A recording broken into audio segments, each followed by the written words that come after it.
Animal care is, so we see a dog on the street who is suffering with an illness, and we do not care about it. Well, this is very inhuman of us. If that person cannot, if that dog or if that cat cannot talk, that doesn't mean he doesn't feel hurt.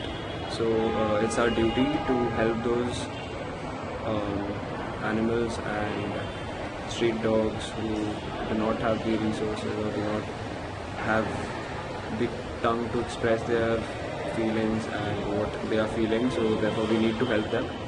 And so there should be animal care centers that should be set up, NGOs. There are already many of them, but they're not receiving the help that they need. So we should go there and help them out, and also take care of all the animals on the street, at our homes, and see to it that they live healthily.